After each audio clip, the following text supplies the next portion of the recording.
A couple of weeks ago, a man by the name of Jayland Walker was shot and killed by police officers in Akron, Ohio.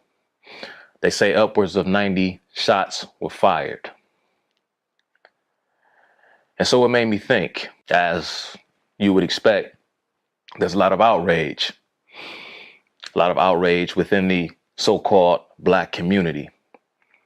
At the time of this recording, all of the facts have yet to be released, but we do at least know that he attempted to flee from police. He jumped out of the passenger side of a moving vehicle while wearing a ski mask. So it begs the question, is that what defines the Black community? You see, once upon a time, we had an understanding. You were either in or out. You were either a criminal or you were not. There was a song by a rap group called CNN, stood for Capone and Noriega. And on their debut album in 1997 called The War Report, they had a song called Halfway Thugs. Or perhaps you're familiar with the more popular song, the infamous Mobb Deep, Shook Ones. In the chorus, they talk about halfway crooks. We didn't used to respect those kinds of people. And we still shouldn't, which is why I don't have a ton of respect for many of you, or at least the people who are upset when the Jayland Walkers of the world are killed by cops, or when the George Floyds of the world are killed by cops, or perhaps Jacob Blake or Rayshard Brooks. Of course, Rayshard Brooks resisted arrest, took a taser from a police officer and used it against him before he was killed. What do all of these men have in common? Well, of course, they were killed by police, whether you think the act was justified or unjustified. They were all killed by police while in the act of committing a crime. You see, I'm not a criminal because I've chosen not to be one. Because you're either in or you're out. I was made to believe coming up that there was a world out there, a world full of success, a world that I didn't have access to, or at least fair access to, because the people who set up the system set it up in such a way as to prevent me from making it. See, I've been there and I've done that. And I won't go into the laundry list of things that I've done in my past, but I had to get to a certain point as a man where I had to make a decision. Either you a thug or you're not. You a gangster or you a square. Because see, those who operate on the outside of the law, that's not my community. And most of you know exactly what I'm talking about because most of you all don't behave that way. When's the last time you ever ran from a police officer? When's the last time you were ever stopped for whatever it was and decided to flee the scene?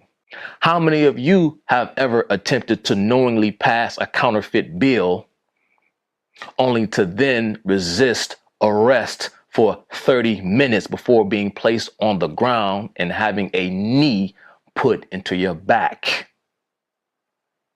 Not many of you, I suppose. How many of you have ever sexually assaulted a woman in front of your own children, resisted arrest, and then went to go and grab a deadly weapon before being shot in the back by a police officer? You see, I don't do those kind of things, and most of you don't. So why are we defending these actions? We attack police in an effort to defend the actions of people with whom we have nothing in common with. George Floyd is not me. Jayland Walker, he's not me. Sure, we're both Black, but we ain't shit alike. So why are Black people, Black men in particular, expected, regardless of what it is that they do for a living or regardless of how they choose to live their lives, expected to circle the wagons around people like them? You see, but I'm the sellout. I'm the house nigga. I'm the one that's shucking and jiving and buck dancing for Mr. Charlie. Nah, motherfucker, that's you. you're the buffoon. You're the stereotype. Every rapper, ball player, actor who either have never lived that life or have chosen to give that life up, making you believe that you ought to feel a sense of connection with them. See, we pander to the lowest common denominator, and they become the standard bearer of what the Black community is supposed to be. See, if you really want to fix the problem in the Black community, it is time that we began to speak truth. Because if we don't speak truth, then nothing is ever going to change. How can people confront the problem when they are not being told the truth? I wasn't born with a silver spoon in my mouth. As I said moments ago, I've been there and I've done that. But see, they, and you all know who I mean when I say they, the left-wing forces of this country love when they can take a young Black man such as myself and use them as poster children for their failed philosophy. Because see, when you can get the rappers, the ball players, and the actors to go out there and do the real buck dancing on your behalf, then you love niggas. But you don't give space and quarter to niggas like me because I don't do and say what you want me to say. So you love Snoop Dogg and T.I. and Talib Kweli and LeBron James and sellout Black filmmakers like Spike Lee. You love men like them because they do your bidding while pretending to be fighting against the system, while perpetuating every single solitary negative Black stereotype under the sun. So the question becomes, where do we go from here? What do you want your future to be? You either in or you out. Good evening, everyone, and thank y'all for joining us on the show tonight on Chad O. Jackson Live. Tonight, I'm going to be going live with my good friend Chuck Littleton. You can catch us each Sunday evening on Cutting Through the Culture. So this particular subject, I'm excited to get into it because I think we're going to be covering subject matter that everyone acknowledges. However, seldomly do you hear the things that we're going to be discussing this evening put into words. So getting a phone call. I'll get that later. But listen, folks, it's no secret that that cultural Marxism has infiltrated every aspect of Western society, including education. The effect of this is that so-called people of color are made to feel, both through education and through culture, that they are right to feel frustrated or angry with the Western society at large. And it's for this reason that Blacks generally get a pass for behavior in the Western culture and the Western world that whites do not get a pass for. In America, 80+% of Black voters vote for Democrat politicians. The simple explanation for this phenomenon is that believing the grievances and that they are as marginalized as the education system and as their own culture makes them feel or makes them believe, Blacks tend to support Democrats because Democrats double down on those supposed grievances by paying lip service to them and by promising that they will bring progress and liberation, while Republicans are not as quick to acknowledge or to agree with those grievances. They're not as quick to agree that Blacks have an axe to grind against Western civilization. And so it's for this reason that Democrats tend to be more successful in winning the so-called Black vote, because they simply are willing and ready to agree with everything that is affirmed by the education system. The education system says Blacks are oppressed, that they are historically oppressed, that they are historically marginalized as those students graduate, as they go through the institutions, and as they become voting age. Here along comes the Democrat Party, and they basically given a stamp of approval to everything that you learn downstream of a culturally Marxist education system. And because what the politicians on the Democrat side of the political spectrum are saying coincides with what you were educated to believe, naturally, Democrats are more likely to win the so-called black vote. But this idea that blacks are oppressed, that they're put upon, that they're marginalized, is a myth. That's to be sure. Only 1,800 out of 100,000 black men are incarcerated.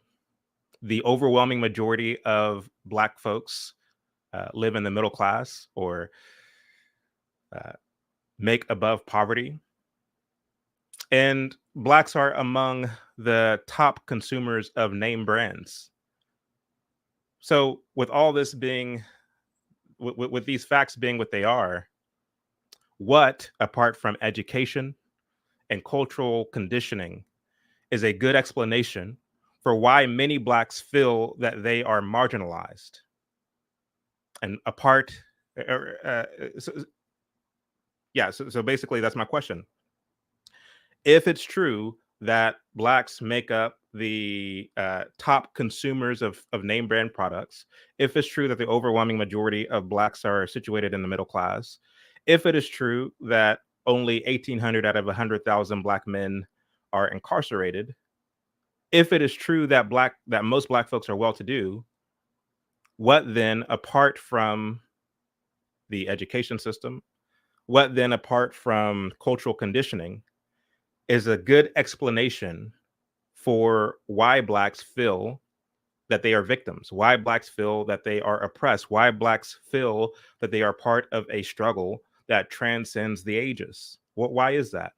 And this is what I hope to get into tonight. I have a theory as to why that is. I have a theory that, as to why black folks feel that they are oppressed, why they feel that they're part of this struggle. And I'm going to tell you what the answer is not. It's an answer that you hear people using oftentimes, and that is that, blacks struggle from Stockholm syndrome. And that is why they feel marginalized. That is why they put all their hope and trust in Democrat politicians who promise to liberate them, who promise to give them progress, right? It's not Stockholm syndrome. That is actually a misdiagnosis, because what Stockholm syndrome is in order for it to be Stockholm syndrome, one has to have experienced the struggle that they claim that they're trying to cling to, right? In order for me to have Stockholm syndrome, I have to have experienced the thing, the grievance that I'm trying to cling to. But if you've never been impoverished, if you've never been imprisoned, if you've never been oppressed by the so-called system, how then can you have Stockholm syndrome for something that you've never experienced? So Stockholm syndrome is a misdiagnosis. The actual diagnosis, according to my theory, is imposter syndrome, not Stockholm syndrome, but imposter syndrome. It is true that most blacks are well-to-do. But when it comes time to vote, when it comes to election season, many blacks exhibit a kind of identity theft. In other words, they steal the identity of the bottom of the barrel of their own culture. They steal the identity of the impoverished black, the imprisoned black, the inner city black.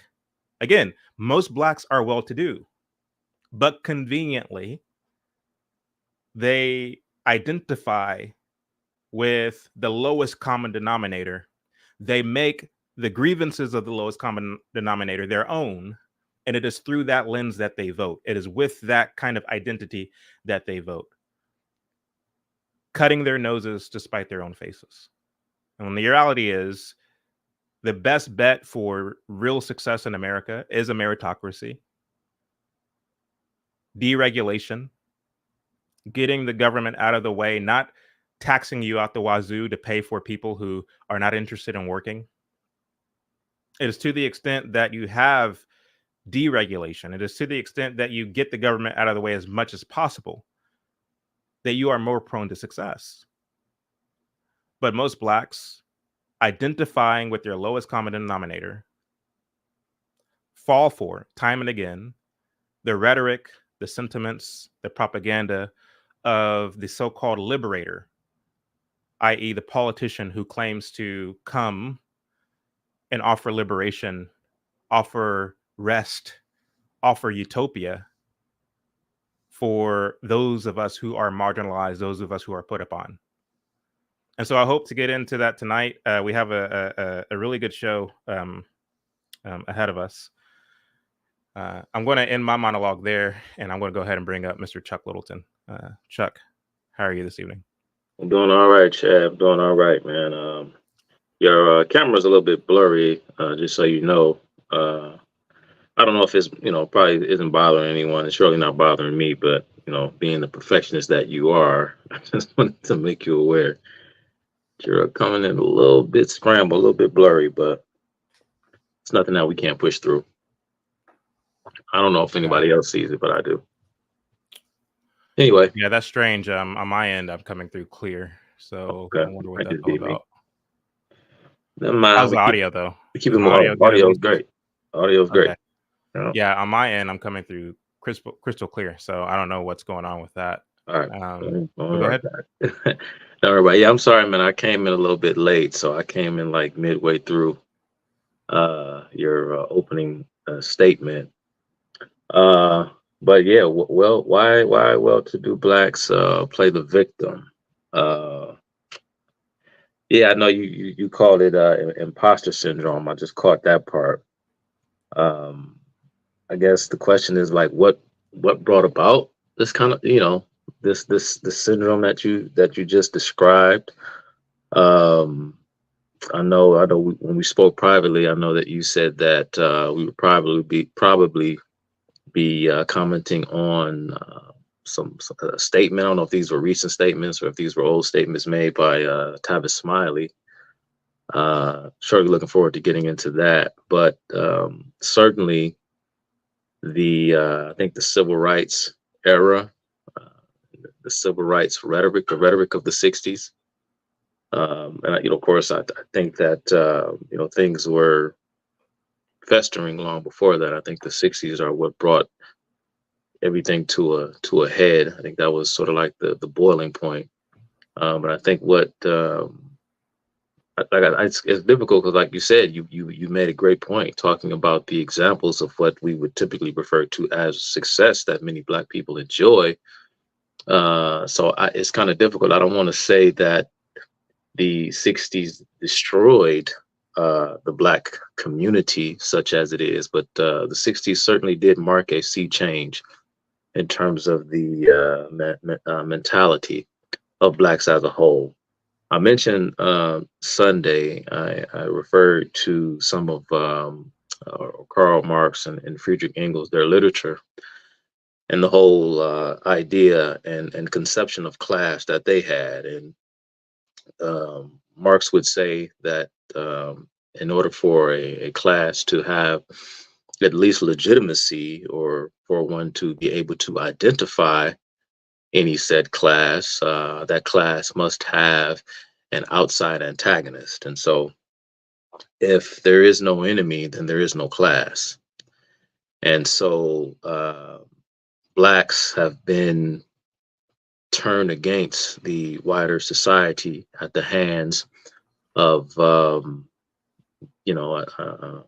laundry list of charlatans and demagogues. I think the question too is, well, why is it that I don't know, Blacks are more susceptible, or maybe they're not as susceptible, perhaps given the fact that they are a minority, right? These destructive attitudes, it took a shorter time for it to really consume the whole of the so-called black population, because we sort of see America as a whole trending in the same direction. It just seems to me that Blacks were ahead of the curve, but of course this racial grievance mantra was the detonation point. It was the fissure point that allowed for everything else to sort of creep in. And I have a theory and an attitude, or an opinion, should I say, about why this sort of this social justice crusade, why it really, what helped it to take hold across the West and the United States more in particular, the United States in particular, at the end of World War II during this era of the long peace, as they call it, the Pax Americana. I think liberalism, its character began to mutate and take on a different character at the end of the 1940s. And so, again, I don't want to go on and on too long, but I have some theories about why the United States went in the direction that it went after World War II. But yeah, it's a lot to unpack. So I just kind of, like I said, interested to get your take, man, because I kind of came in midway through, so I'm sort of playing catch up, you know. Yeah, you're fine. You're fine. So I played in the beginning as part of the countdown, actually, a video that you did 2 years ago. I don't know if you caught that part. Yeah, I did. I kind of took the arrow and I kind of went back at the video. I was like, let me see how long Chad's been going, and then I saw that video. So yeah, a buddy of mine who actually helped me kind of get my YouTube channel started. He's actually a an amateur filmmaker, and yeah, he came up with this whole concept with the blackout and the whole, and we were just kind of testing some things, and I didn't have any kind of script. I didn't know what I wanted to say or what I wanted to talk about. And he just said, "Hey, when I tell you to go, just start talking, man. Just go, and then we'll play around with some things." And so that was like my introduction to YouTube. And I really just spoke from the heart, man. Since then, I've tried to kind of clean it up a little bit as far as language and things of that nature. But my what I was trying to say in that little off the off the dome kind of screed there was I was pretty much telling blacks in particular, but just to sort of pick a lane, you know. You can't be. I think I even may have made a reference to. I haven't watched that video in a long time. Kind of makes me blush thinking about it. But I think I even made a reference to like a rap song. May have been "Halfway Thugs" by Capone Noriega, or "Shook Ones" by Mobb Deep, or something like that. Where it's like back. Once upon a time, it was like, hey, you either in or you out. Yeah. You can't be a halfway crook. You can't say, well, hey, I'm down with the people. I'm with the ghetto population, as someone like Herbert Marcuse, as he would describe them. But then turn Doesn't Eminem around. make a reference to the same song in 8 Mile? He may have. It's been a while since I watched that movie. I didn't really care for 8 Mile too much, but I have seen it. Really, But I yeah, thought that movie was very popular in Detroit. yeah. Well, yeah, man. Yeah, I think Eminem, especially during his heyday, I think he was sort of universally popular. But we liked him here. But there was Yeah. always questions about Eminem's background, and how what was he really, from Detroit and this and that? Because he would always rap about all this stuff about trailer parks and whatnot. And There's I not a don't lot of think trailer parks in Detroit. I don't think there are any trailer parks inside of Detroit proper. There may be some on the outskirts here and there. A couple small little suburban townships, Redford Township, and some other places may have some actual trailer parks, but I don't think there are any trailer parks anywhere in Detroit. And people used to ask, well, does anybody know him? Did anyone grow up with him? What high school did he go to? And what junior high did he went? And I don't know I to heard this he got day. sued by somebody he went to high school with, who used to pick on him and Yeah, bully him there in Detroit. yeah, But yeah, I'm pretty sure. I mean, I haven't seen it in a long time either, but I think he makes a reference during one of his freestyles to the same song when he's talking about Clarence, who is trying to be a gangster, trying to be hood, when in actuality he grew up with both parents and went to private school and this, that, and the third. So basically the same sentiments as what you share in the opening countdown video. And that's basically, I mean, I've been thinking a lot about this imposter syndrome for years. And obviously, by virtue of the fact that the video that you did was 2 years old, you have as well. yeah, It's just one of these things where, once again, I think a lot of us, when talking about politics, specifically as it relates to race, is it's very easy to kind of fall into this kind of rhetoric where one is generalizing the plight of the so-called Black person in America. namely that Blacks are in need of some kind of boost in order to fit in with the mainstream of society. Mhm. Whenever and you see it on both sides of the political spectrum. You might remember in 2016, whenever Trump was running for office, and the infamous slogan of "What the hell do you have to lose?" Right. Right? Right. And with that rhetoric, obviously, it kind of lumps all Blacks into the same boat as needing some kind of political respite from the plight that he is suffering. And I think, again, for the sake of, I guess, conversation, many people, when they are conversing about politics as it relates to race, it's easy to say, well, the Black vote, and we as Blacks care about this issue or care about that issue, which is at odds, once again, with the fact that most Blacks are well off. Most Mhm. Blacks are not struggling. And that's the conversation I wanted to have tonight. Mhm. If most Blacks are well off, if most Blacks are not struggling, how then do you explain 80+% of Black voters voting for politicians who promise to liberate them from their struggle? That's the conversation I wanted to have tonight. And to your point, there were some clips that I wanted to share that I think, in a roundabout way, speaks to the heart of this by none other than Tavis Smiley. He doesn't know what he's doing, but Mhm. hopefully we can dissect it. Okay. You had anything else you wanted to add before we get into the show? We get right into the clips. I just want one thing quickly. Because I don't think I drove the point home with that opening monologue that you played. I just had to ask myself a while back. Again, just you have to make a choice. I don't want to, because if you think that even if you are, I guess, walking the straight and narrow path. You think you're selling out, you're being a sucker, you're being this, you're being that, because it's not fair that you have to play within those limits. You have to play within those boundaries, right? Because everything that America amassed it through theft and murder and genocide and exploitation and these kinds of things. And so when you fall in line, you kind of feel, am I kind of selling out? Selling out to or betraying my my identity, right? As a Black person. And if you're going to say, okay, well, I'm not trying to risk an early death. I'm not trying to take any penitentiary chances, as the saying goes. If I'm not going to do that, then I may as well go full-fledged in the correct direction and live a decent, live an upright life, and try as best I know how to be a a morally upstanding a person.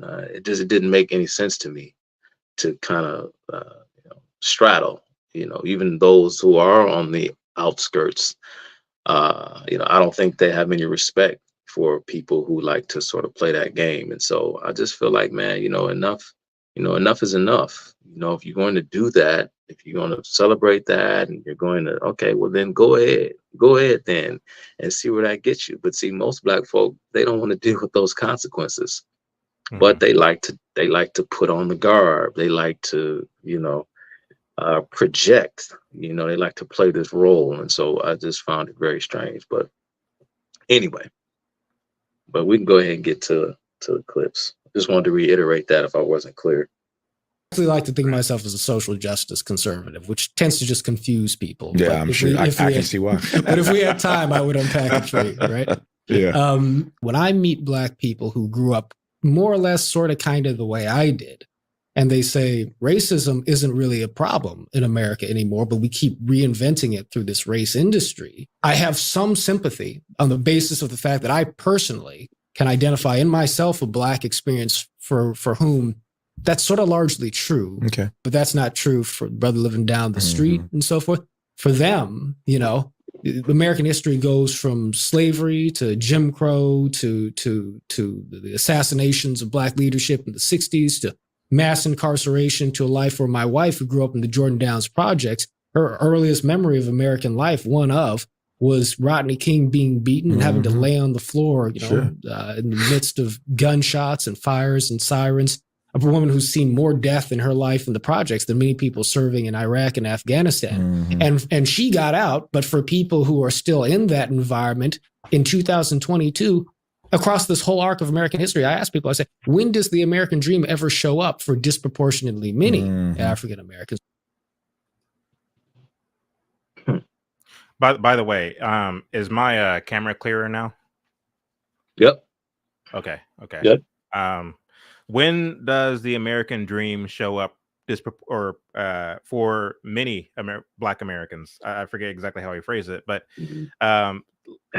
as if it's your job, to see to it that the American dream shows up for the majority of Black Americans. First of all, as I already established, most Black Americans are well-to-do, just like most of any other ethnic group. And sure, you have your the elements of your ethnic group who aren't doing so great, just like you do with literally every other ethnic group in this country. And sure, some of those elements are larger than others. For example, the percentage of Blacks who are impoverished are higher than the percentage of Hispanics who are impoverished. That might very well be so. But again, the overwhelming majority of persons in any given ethnic group are well-to-do, are well off, are not struggling. And so to come from a middle to upper middle class background, to watch your parents work and toil and labor to make sure that you are fed, to make sure that you are sheltered, to make sure that you are educated, to watch that and to watch not only that, to basically graduate and to get a job and find that the government is taking taxes out of your check so you don't have access to the money that you yourself have labored for. After having experienced all of that, to put as your top priority this notion that it's up to me to make sure that everybody has whatever it is that the politicians say that they should have access to, without doing your own homework to see, are the same opportunities that were available to my parents and are available to me available also to these other folks? You're not looking at it from that perspective. You're looking at it from a perspective of, it's not a question of whether they have access to opportunities. It's rather a question of whether they will be given provisions or given liberation from the government. What does that mean? I can't exactly say what that means. I can't exactly say what liberation looks like. I can't exactly say what revolution looks like. But it's not opportunity. It's rather something coming down from above. What did you make of what it was he was saying? You hit the nail on the head. It's funny to me that people have this. They've kind of like distorted, I guess, causation. Because I think the United States at the midpoint of the 20th century roundabout kind of made this massive paradigm shift, as I mentioned in my opening statement, about how we had come to define the liberal project in the West. I think a lot of people, and the gentleman looks to be fairly young, he's probably younger than me. I think in his mind, like many of people, and I'm trying my best not to kind of point fingers and say, well, Blacks are just the victims of propaganda, and they are, I think American society, by and large, are victims of a lot of propaganda. Even some of us on the right, and we'll probably get into that at some point during the conversation. A lot of us on the so-called right are confused. I think that people believe that the opportunities, and I'll put those the term opportunity in air quotes, that some blacks at least, right, probably according to him, were able to take advantage of, was because of this very same social justice work that he thinks that he is now a standard bearer of. And in his mind, that kind of grants him almost like a state of grace. Even though, if it flies in the face of the evidence, that of course we talking to a blue in the face. Many of us here are familiar with the statistics. We are familiar with the state of the Black community from, say, around about the 1910s, 1920s, up into 1940s. And then by the time we reached the 1960s, we were told that what we saw, the social instability we saw, was the result of this outburst, this outcry from blacks who were sick and tired of being, placed underfoot, under the foot of, racism coming by way of the private sector, and a kind of a racist government, state and federal, working in conjunction with, and so, but and so this notion that this rebellion was because of the lack in material comfort is just totally, I mean, we know that's false, because the overall wealth of the Black community was increasing exponentially over the previous several decades. And not only that, of course with that, we saw crime steadily began to go down. And then when the 60s arose, right, something else happened.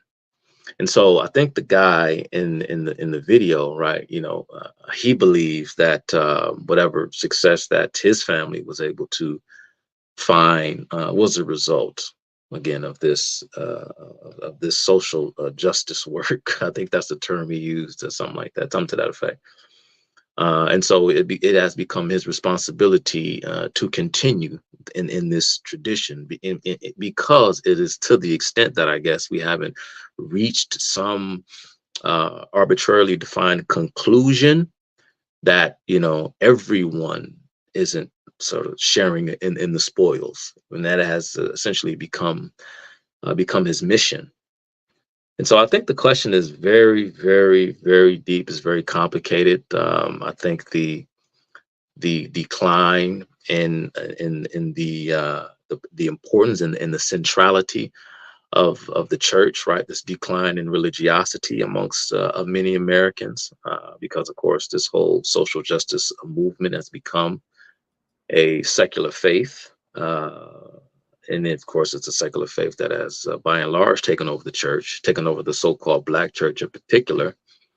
I think it has a lot to do with the kind of the I guess the fragility of the human psyche, where people can easily kind of fall into this trap of feeling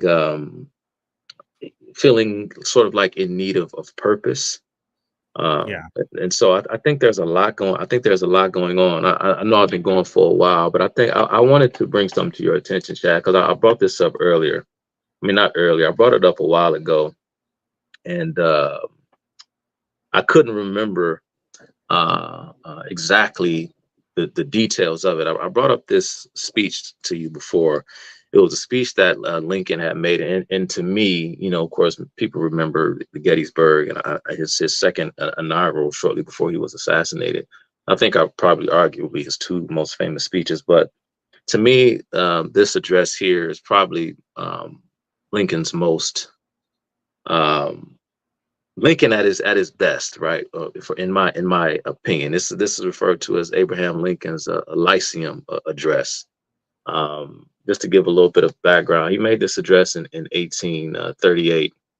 So, and he was, I think it was in Springfield, Illinois, is where he made the speech at the Young Men's Lyceum of Springfield, Illinois, on January 27th, 1838. And here's something that he said, and I think he was serving as a He's either a state senator or he may have been in the state house at the time. But again, this was in the 1830s. I just want to pick this small part out of Lincoln's speech here, where he says that, bear with me here. He says, the field of glory, let me go back a little bit. He says, they succeeded. You know, the experiment is successful. And when he's talking about there's pretty much the framers and the founders, those that pretty much have brought us to that point in the 1830s. And to give more context, he was making this speech in reference to the lynching of a man named Francois McIntosh. It's because it was, you know, it was a race riot that took place in St. Louis, where a black man was lynched. I think I think he had stabbed a white man or stabbed a police officer or something like that, and it resulted in this big race riot in St. Louis just a couple of months or a couple of weeks or so prior to. And here's Lincoln's speech. I just want to read a quick excerpt from it. He says, they succeeded. The experiment is successful, and thousands have won their deathless names in making it so. But the game is caught. The game, of course, by game, he means the animal, but the game is caught, so the hunt is over. And I believe it is true that with the catching ends the pleasure of the chase. The field of glory is harvested, and the crop is already appropriated. But new reapers will arise, and they too will seek a field. It is to deny what the history of the world tells us is true, to suppose that men of ambition and talents will not continue to spring up against us. And when they do, they will as naturally seek the gratification of their ruling passion, as others have done before them. The question then is, can that gratification be found in supporting and maintaining an edifice that has been erected by others? Listen to what he's saying. This is very important. But certainly it cannot. So he says, glory doesn't come from maintaining what has already been established, because you want to make a name for yourself. And when they do, they will ask, where did I leave off? Yep. Most certainly it cannot. Many great and good men, sufficiently qualified for any task they should undertake, may ever be found, whose ambition would inspire to nothing beyond a seat in Congress, a gubernatorial or presidential chair. But such belong not to the family of the lion or the tribe of the eagle. What think you these places would satisfy an Alexander, a Caesar, or a Napoleon? Never. Towering genius disdains a beaten path. It seeks regions hitherto unexplored. It sees no distinction in adding story to story upon the monuments of fame, erected to the memory of others. It denies that it is glory enough to serve under any chief. It scorns to tread in the footsteps of any predecessor, however illustrious. It thirsts and burns for distinction, and if possible, it will have, whether at the expense of emancipating slaves or enslaving free men. So what Abraham Lincoln is saying, he's saying, listen, you know, of course, we can get into Lincoln's political career later on, because this is part of the reason why Abraham Lincoln was under a lot of scrutiny, because he was somewhat of a chameleon at times. He would say one thing and then do another, and so on and so forth.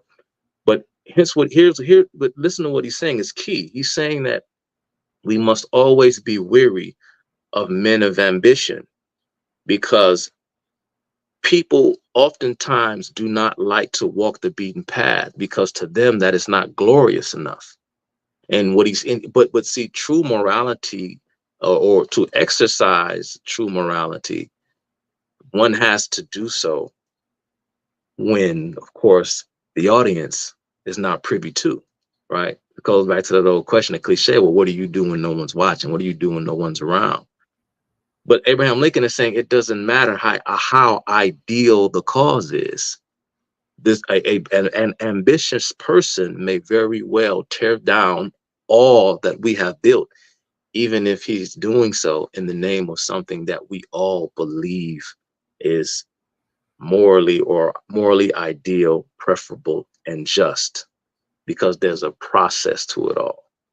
Mhm. And I think that in the case of this gentleman, I mean, like so many people, he's just one of many of men who seek glory and fame at the expense of a great, glorious tradition that was put forth by men greater than himself, who has already, in many respects, solved this great problem that he seeks to rehash because he wants greatness for himself. Yeah. So, Yeah, and I like that you brought historical context with Abraham Lincoln. I guess to bring theology into it. Um, the fact is, uh, every person born has a God complex, and this yeah. is the reason why we must be born again. This is the reason why we are called as Christians to be born again, and to take up our cross and to die daily. Because in the doing of that, one is acknowledging that they themselves are not God, that they are not the Lord, but rather they are making Christ Lord over them. And he is a shot caller. He is the moral compass. He is the way. And and one has to humble oneself to be a Christian. One can't call themselves a Christian, but still believe that they are God. And of course, when I say believe that they are God, I'm saying more so in their actions, because of course they wouldn't verbally say that I am God, although we see many folks in Black culture saying just that, but demonstrating that they are a God in terms of how they live their lives. That is the curse that most of us, that all of us, in fact, have. And this is why, once again, in order to become a Christian, you have to kill that part of yourself, that desire to be God, that desire um, to have all the answers, to build your own heaven on earth. You have to kill that part of yourself and make Christ your Lord. And so I see a godlike complex in what John Wood Jr. just said. I see a godlike complex in many of the ambitious demagogue types that Abraham Lincoln talked about, that other philosophers and thinkers talked about, and pastors and lay people have talked about, that we are talking about here on this live stream this evening. It's this desire to be a God and to manifest your own heaven on earth. Um, and it's interesting because you brought up Martin Luther King earlier, and he actually brings up Martin Luther King too. You heard him earlier say that he called himself a social justice conservative. Yeah, that's what he said. Yeah, he called himself a social justice conservative. But watch what he says in terms of who his, I guess, ideological hero is. Check this out. Say this all the time. I regard Dr. King as the greatest American this country's ever produced. That's my assessment. I could argue on Abraham Lincoln. I could argue on FDR. But to my mind, Dr. King is the greatest American this country's ever produced. I think something similar. I oftentimes say that Dr. King, for me, was really he was the founding father of the America that I know, founding father of the 20th century America. I received that. I totally received that and wouldn't argue at all, obviously. And he was also a systematic moral philosopher. Indeed. Right. Right. A thinker of the first order. That's and right. It's funny because we oftentimes don't think about him in that roster when we think of, Plato and Hume and Kant and Smith. King belongs to that list. Sure. And interestingly enough, part of the reason why he doesn't get there in my mind is because he was actually a man of action as opposed to merely theory. Yeah. Right? No. Trust me. Immanuel Kant, he is not. Trust me. Adam Smith, he is not. Not even close. And those weren't even religious men, but anyway. But they weren't But he's right. theologians. He's right in saying that Martin Luther King can be considered. Chuck, you and I both know that Martin Luther King wasn't a high caliber thinker. What he was a showman. He was an orator. He had charisma and charm, and so he was easy on the eyes, and he was very good at articulating the point and driving the point home. He was really good at giving the speeches. In fact, I watched every speech that Martin Luther King has ever given, and oftentimes he would give the same speech at least half a dozen times or more. So he was really good at, like, basically he knew how to woo crowds, he knew how to move crowds, but the brain trust of all of the things he said were his group of advisors, all of whom were communists, all of whom were atheists. And so it wasn't as if he was an enlightened person who had all these great ideas and all these, and just was a kind of juggernaut or spearhead of high moral thinking. The fact is, he cheated his way through college. Right. He wasn't confident enough in his own abilities to write his own papers, to write his own dissertation. He cheated and plagiarized his way through college, but yet I'm expected to believe that he was this genius. Like, no, he was a good showman. A lot of your Hollywood actors, whether it be your George Clooney's, whether it be whomever, they can make themselves look like they're the brightest man on the planet, but that's because they're good actors. Yeah. But again, what's interesting, like I bring all that up not merely for the purpose of trying to defame or besmirch Martin Luther King, but rather because it should matter to you. It should matter to you who the men behind the speeches are and what their philosophy and ideology were. Like what was it they were trying to do? Why were they so willing to go the way of deception? And basically put forth this Negro pastor to say certain things, to move people a certain way, to push certain legislation and policies that will, in effect, change the course of American history, such to where Martin Luther King is now considered the founding father of modern America. That's what he said. Like, how did we get here? What was it that these men were trying to do? And when you look at the fact that most of the people who were Martin Luther King's advisors, most of the people who wrote his speeches believed in communist philosophy, that matters. Yes. That's a thing that matters. And you have this person who calls himself a conservative, John Wood Jr., who I never really heard of him before this interview, but there's a lot of people who think like him. There's a lot of so-called conservatives and Democrats and Republicans and liberals who think like him, who believe that Martin Luther King is this great hero. He's this high moral thinker, and we should shape and fashion our country after what he believed. It isn't until you understand that you begin to understand why most well-to-do Black folks identify with the struggle, because what Martin Luther King was able to do, along with others, is, in a sense, I guess, enshrine this kind of concept that it is up to me, for the sake of my race, for the sake of my culture, to identify with those of us who are struggling, because we can't win unless I can't win unless we all win. I can't be satisfied until we're all satisfied. So basically, that is part and parcel of Black culture, this belief that I must ever be seeking liberation for my people. Martin Luther King was able to popularize that amongst the Black consciousness in America. So that to me is, I guess, what stuck out in what he was saying. I don't know. What say you? No, you're right. Like he said, the civil rights movement and all of its legislative culminations, we know there was the Civil Rights Act of 64, you had the Voting Rights Act of 65, you had the what was it called? The Economic Opportunity Act of 64, you had the Fair Housing Act of 1968, you had the Higher Education Act of 1965, and I'm going on and on and on. I mean, you had all this massive just legislation out of the wazoo. And it did, in many respects, help to sort of establish almost like a de facto second constitution.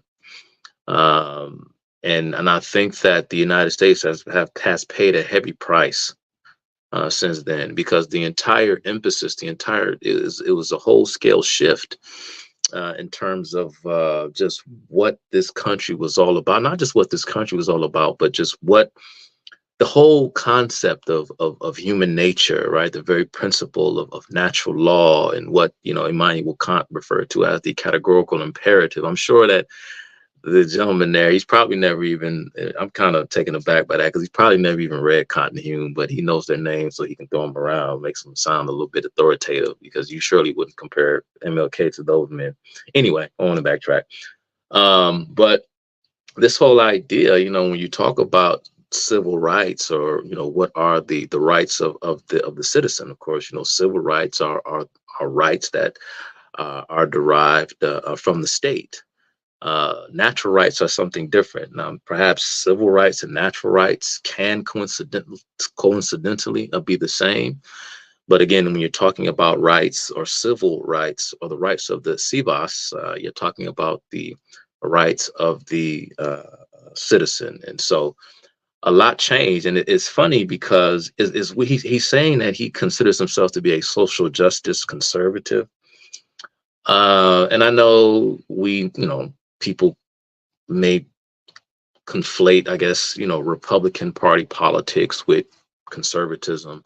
Of course, that's not the case, because one of the things that Republicans, especially nowadays, they like to talk about how, for example, the Civil Rights Act would not have passed, had it not been for Republican support.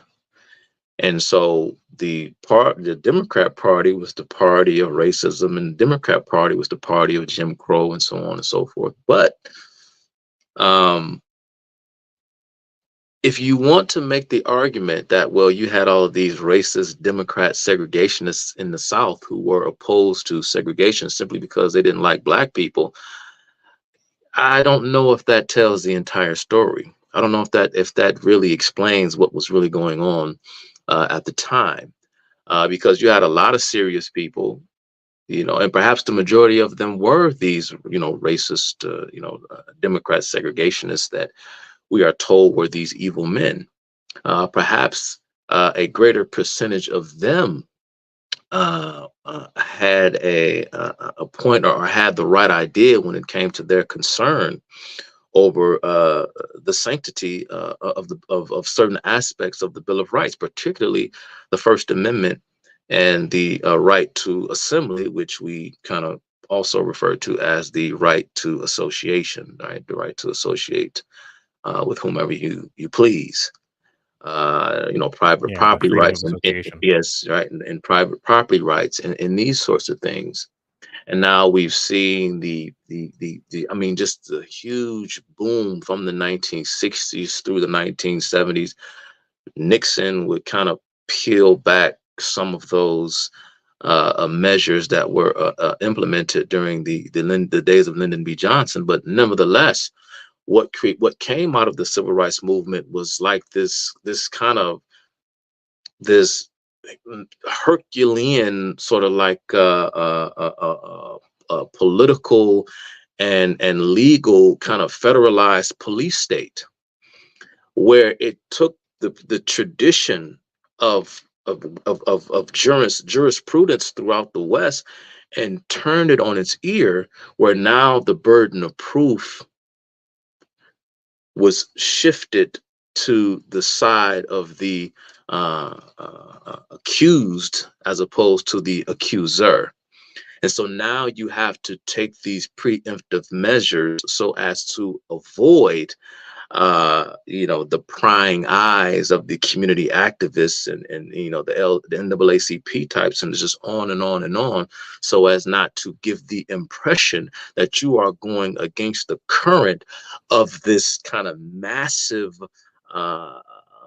tide, this moral tide and shift in what the American public began to believe, I guess, for better or for worse, that as America and as Americans, here is what we are, or here is what we stand for from this moment forward. So it just representing a massive shift. And it's funny because in the 1860s, right? I mean, in 100 years later, we saw a lot of the same things. right? And this is why, that's why I give you a lot of credit, Chad, because you don't play these games. It's you don't play this, well, I'm team red, I'm team Republican, and so it's time to get out, start waving the pom poms. What I love about you, because you don't do that. Because in the 1800s, you saw a lot of the similar tactics that we would later see in the 1960s. We did one of the lives we did a couple of weeks ago. I had left the stream. I just want to bring this point up real quick. So I had left the show, and I don't know if this guy called himself being, I don't know, I guess being a detractor, I'm not sure, but he asked the question, and I think Keisha and I both were going. I think it was just you and Blanche, and I love the way you answered him, by the way. But he said, when did the United States begin to take lynching seriously? And I was still watching the show off camera, of course, and I almost fell out laughing. I said, is this guy serious? What does he mean? When did the United States actually began taking lynching seriously? I mean, the United States began to take lynching seriously, like almost immediately following the Civil War, when you had, of course, Union forces occupying the South until the mid 1870s, when, of course, President Rutherford B. Hayes was elected, and he said, "That's it, no more." Because the North it's time to just let the South, let them figure we're out, pull them out.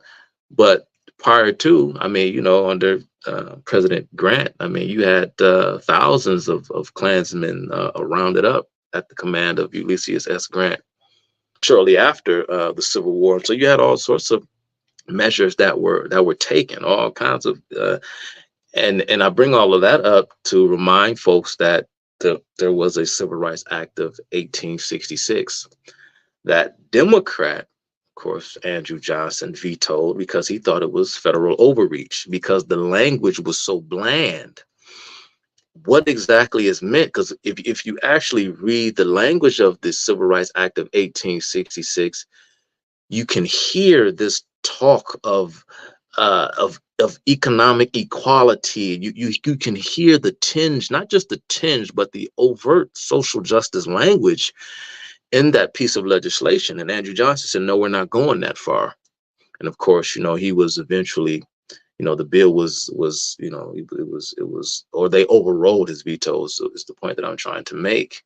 And then so because they didn't have the legislative authority, to do so, but they would do so later once they first and foremost had to amend the Constitution to add the 14th Amendment. And you see that much of a lot of the social justice measures that were taken up in the 1960s were, or the 14th Amendment was used as a justification for a lot of the judicial kind of things and the legislative things that were happening in the 1960s, because the language of the 14th Amendment itself is extremely bland, right? Because we always like to talk about such things as the Equal Protection Clause.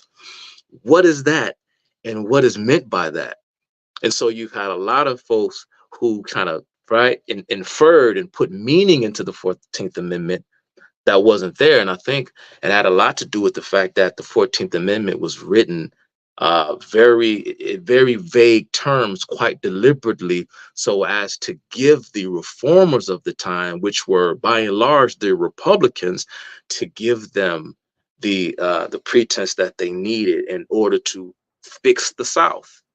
And so you would see the same things occur 100 years later, and the assassination of both Abraham Lincoln and JFK in both instances were used to garner sympathy from the American people for these new measures. And so it's very interesting, very interesting discussion. I wanted to let's see here. With the struggle. I wanted to play something because we're talking about well-to-do blacks conveniently playing as if they're victims to get what they perceive as power. I wanted to play this real quick because I think Tavis Smiley, is an example, if not the epitome of what it is we're talking about. I wanted to play this clip real quick, and then I wanted to follow it up with something else. Check this out. part of every single thing in America. I believe that racism is still the most intractable issue in this country. I don't think that is of our making. That is not of our doing. I would much prefer to wake up every day and be allowed to be seen for who I am and for what I bring to the table. But there's something about this racial construct we have to navigate in and through every single day that makes it difficult to just show up and be who you are. It makes it difficult to just succeed or be judged on meritocracy. Means to be poor. I know what it means to be a Black male. I know what it means to look out and be concerned about the future of these 7 younger brothers who are coming behind me. And that roots and grounds a lot of what I do. When you consider where I started and where I've been blessed to arrive in my career, you don't do that alone. As Dr. King said, our destiny is inextricably tied together. Right. None of us accomplishes what we accomplish by ourselves. And so I find myself reminding people that none of us are really self-made, because you didn't birth yourself. You didn't burp yourself. Right. You didn't change yourself. You didn't educate yourself. You didn't raise yourself. We are who we are because somebody loved us. And I think I had one more on that note. Defining, okay, we'll see. Okay, I think we'll kind of leave it there. I have some other. Okay, actually. Okay, and then here's the last one on that note before we carry on with the conversation. Reason why African Americans still lag far behind in every single leading economic indicator category. And it's not because I'm less than. It's not because I'm being judged on something other than race. It's primarily because of the melanin in my skin. Race is not just a personal reality. It is a political reality. And so long as we try to ignore that, I think we're never going to make progress on the issue. All right. So, Chuck, you saw him there say 3 things. You saw him say that, I grew up in poverty. He said, I never wanted for anything. We were always fed. We were always clothed. And I didn't play this part, but he said that he grew up with 10 kids in the household in the Midwest. He said he had a relatively happy upbringing. He had a very happy childhood. But he said he comes from poverty. He would, of course, go on to become a renowned journalist and a millionaire.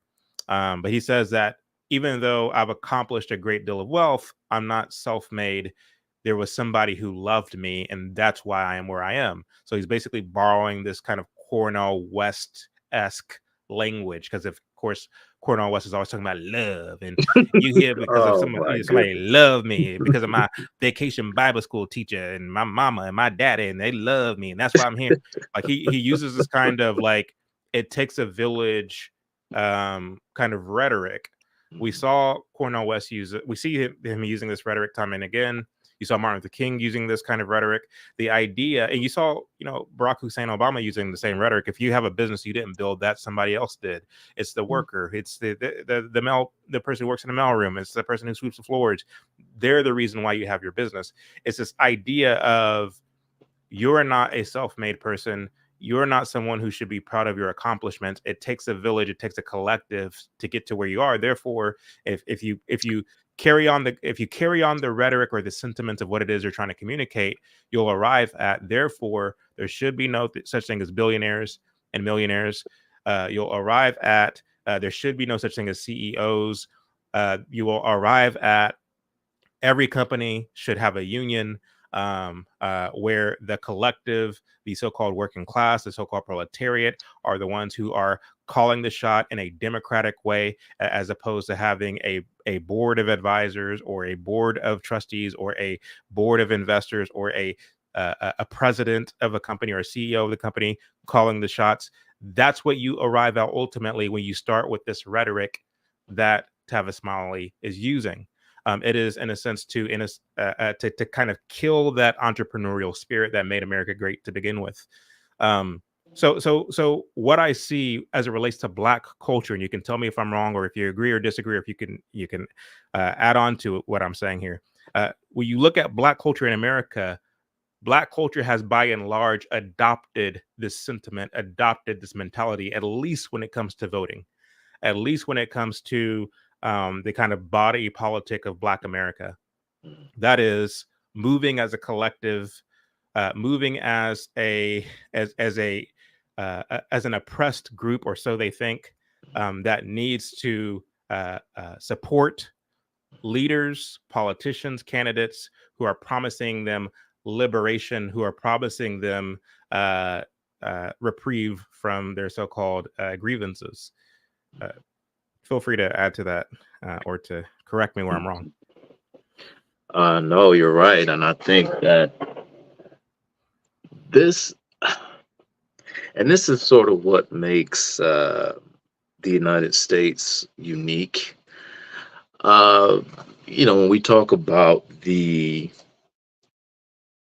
political binary, right, the left, right, that whole thing, there are a ton of different ways to look at that. There's a ton of different ways to analyze it.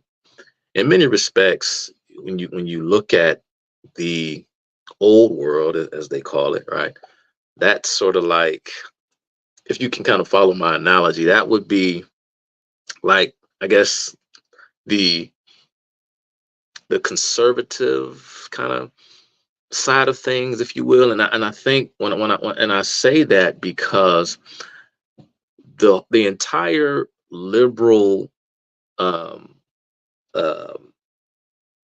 experiment, the entire notion, right, coming out of the late 1700s, right, the three pillars of the Enlightenment. You had this idea of, I think this became popular amongst people. Of course, literacy grew and these kinds of things. And there were three things. You had a distrust for authority.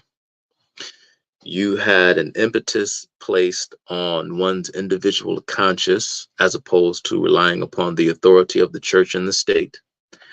And thirdly, you had this idea that mankind was naturally inclined to progress so long as he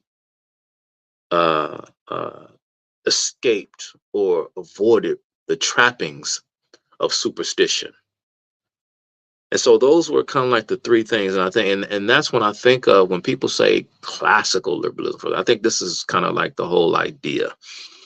And I think in the United States, given the fact that, again, that's why I talked about the old world kind of being like, figuratively speaking, like the conservative side of things. We're thinking about political development, theory, philosophy, because the United States doesn't have a heritage, if you will, in the same way in which folks from, other parts of the world across the Atlantic have. It's different, right? And I think in many respects they have a kind of shared tradition that links them, and I think that it has more to do with this notion of, I guess, like lineage and land and soil in a different way than how we sort of view what it means to be an American here.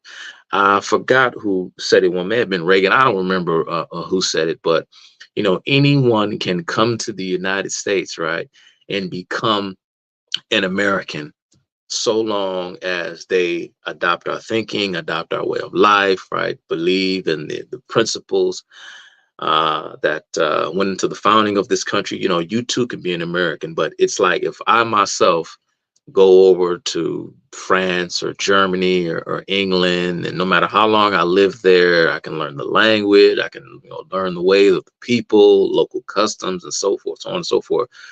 There's something about what it means to be French that, yeah, I may live a good life and get along with people. Nobody looks at me funny or whatever the case, but I will never truly be a Frenchman.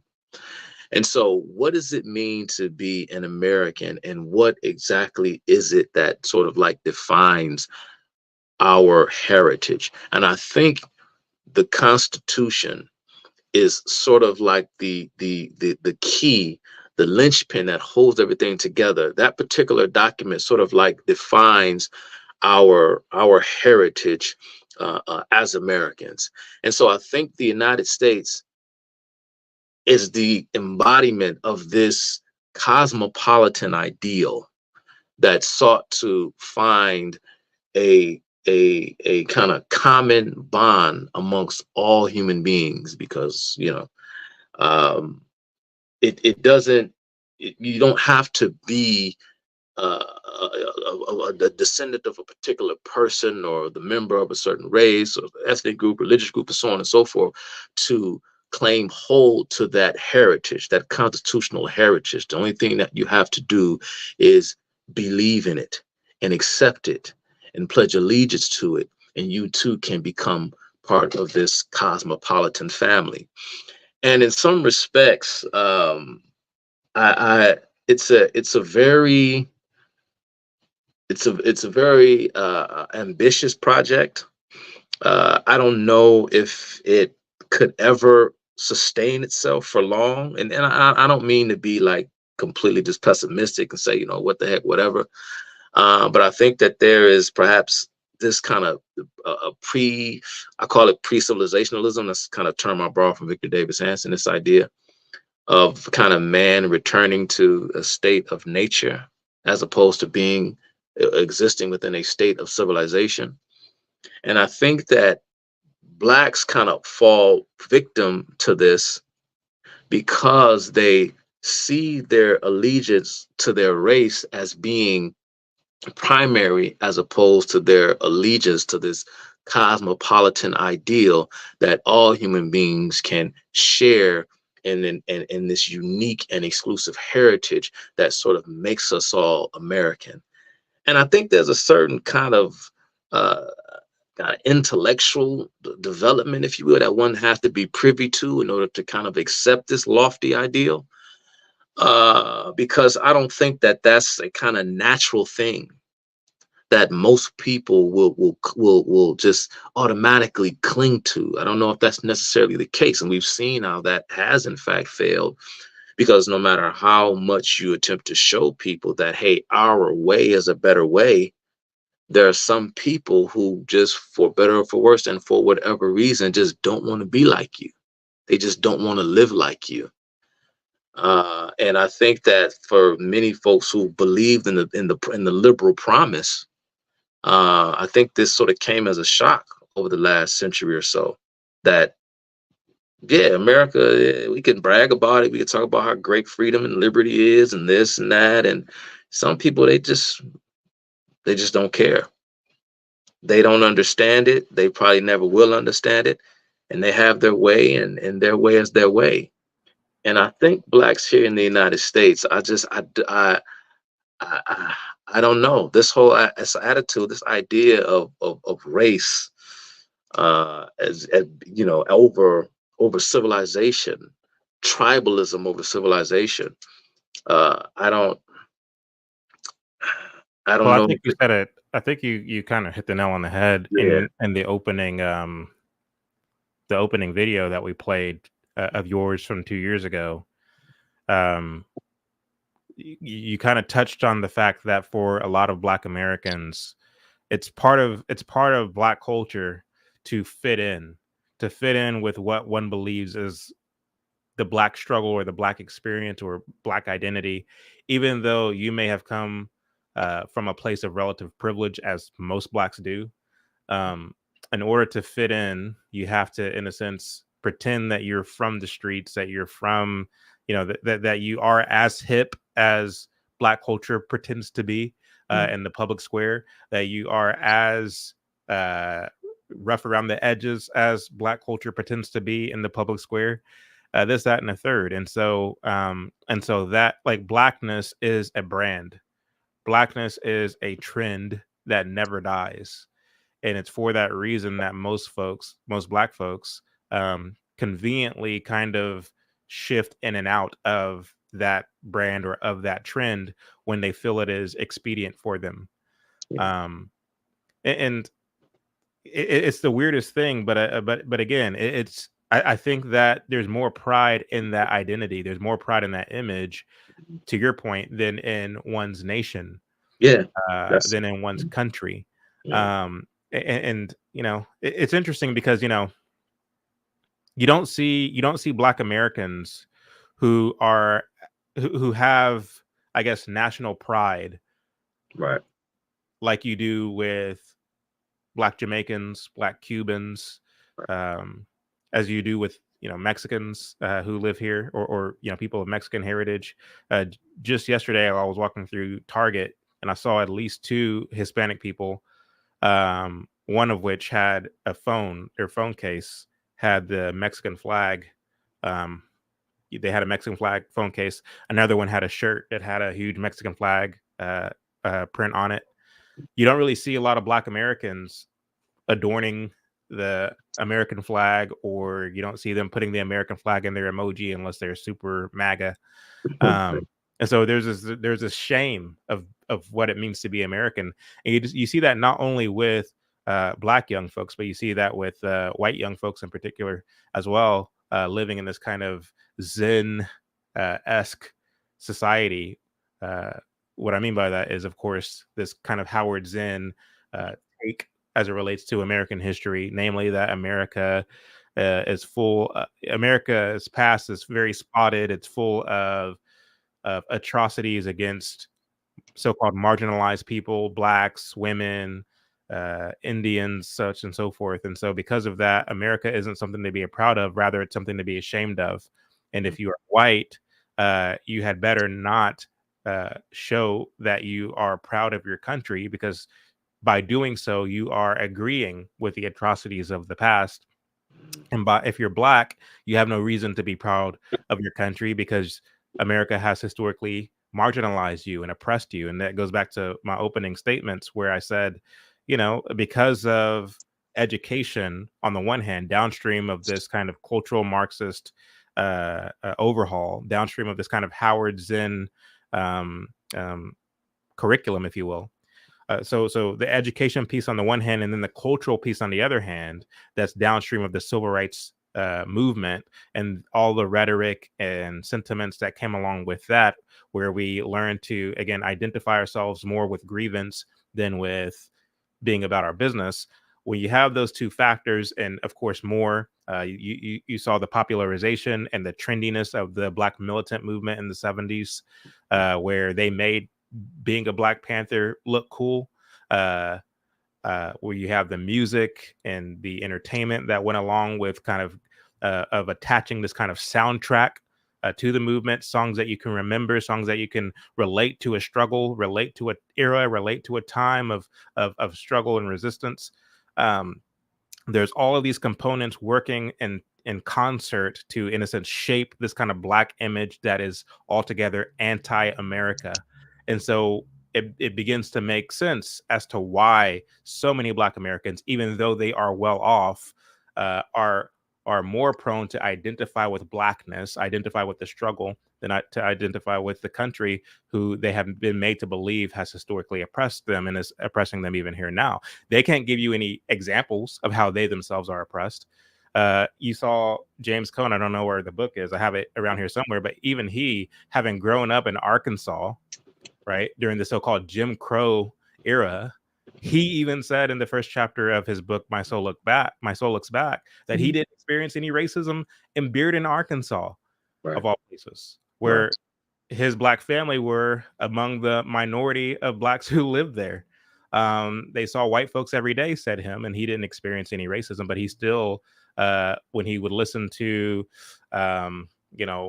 Black bodies swinging in the summer breeze, he would resonate with that, and he will be moved by that, the blues and the old Negro spirituals and the struggle. He identified with that, even though he, by his own admission, never really experienced anything like that, having grown up in the Jim Crow South. So yeah, identifying with the struggle.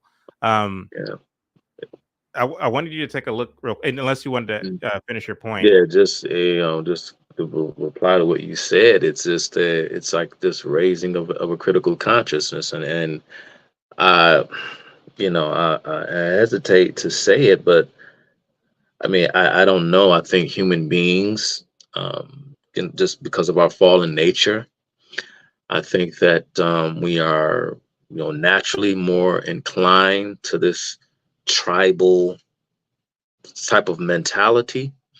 I think that, attempting to find a some sort of universality amongst men, amongst and between men, that transcends race and these sorts of things. Of course, the Bible and the way it explains it. I mean, nothing else really needs to be said beyond that. But even aside from the sacred and religious tradition, I mean, this is something that even the pagans were trying to joust with, to try to find some sort of objective truth beyond the taint, if you will, of empiricism, or beyond the taint, or beyond the influence of perception. Is there some sort of objective reality that exists on its own terms, without this? How important is point of view? How important is perspective? And so when you hear terms, when we think about the Declaration of Independence, and even how great of a document it was, and how it talks about how we hold these truths to be self-evident. You have some empiricists, like David Hume, for example, was a man of the empiricist tradition, and many others would question, say, well, is that in fact true? Is there a such thing as a self-evident truth, meaning that something that is so true, that it is in fact evident to anyone who bothers to sort of ponder upon it? Can you kind of create a system of values solely by the process of reason alone? And so, of course, that opens up an entirely new can of worms, because then you have to ask yourself, well, what exactly is reason, right? I mean, what does that mean? And so I say all that to say that some people, it's not something that is just apparent, because I think that whole idea of finding universality amongst men, and discovering this kind of common nature that we all share, in creating a community of people with similar values. I think that is a that is a kind of higher virtue that takes a certain type of person in order to, again, I've kind of maybe liken it to maybe like some sort of linear progression, if you will.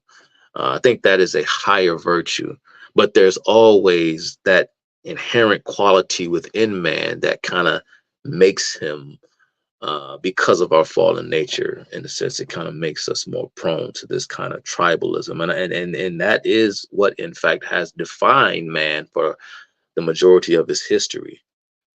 This idea that we can kind of be a nation apart from our genes, apart from our, you know, that's something that is fairly new, and that is one of what most people would probably consider to be the one of the most uh, complementary aspects of the liberal project, was that particular idea.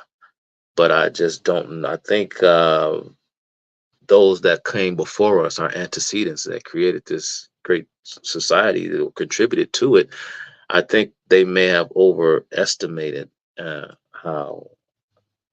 how much it would work, or how people would be readily, I guess, willing to accept this idea, because it's not an easy thing to accept.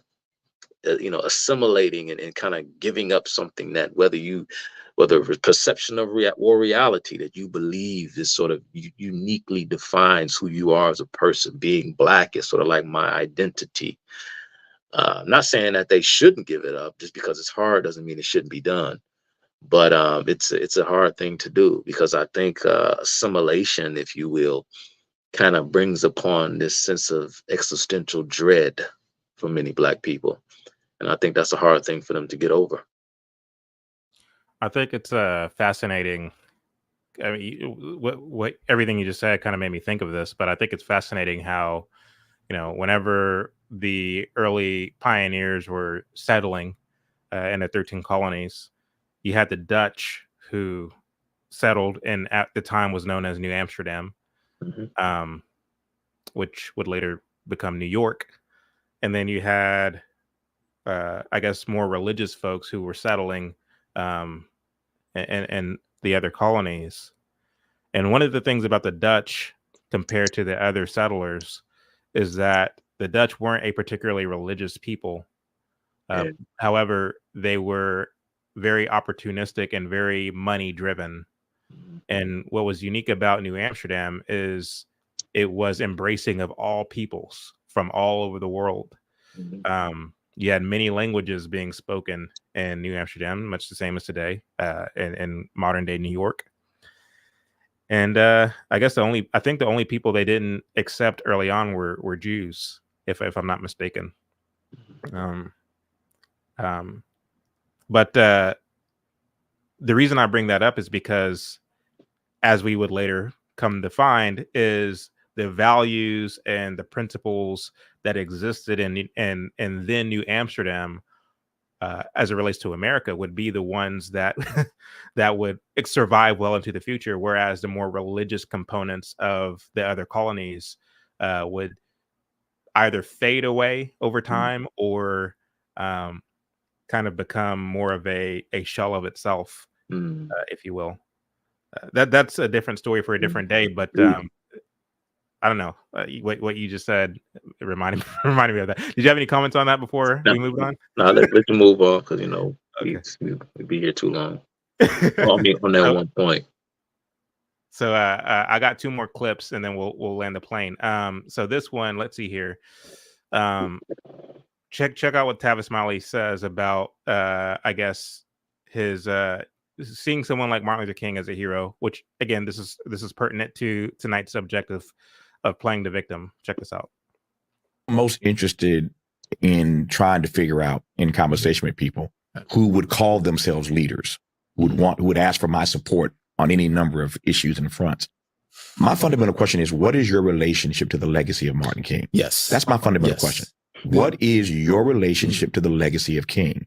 I want to know what your relationship is to the legacy of MLK before I put myself out there to support you in any sort of way. Right. As you well know, King's critique of this country, and I still use it to this day as my grading sheet, my scorecard, if you will, for how we assess where America is and where America is headed.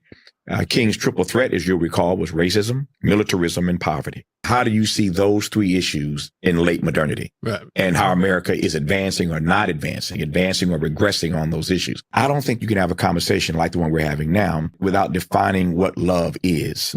King put love in the center of the public square. Gandhi put love in the center of the public square. Love simply means this, that everybody is worthy just because.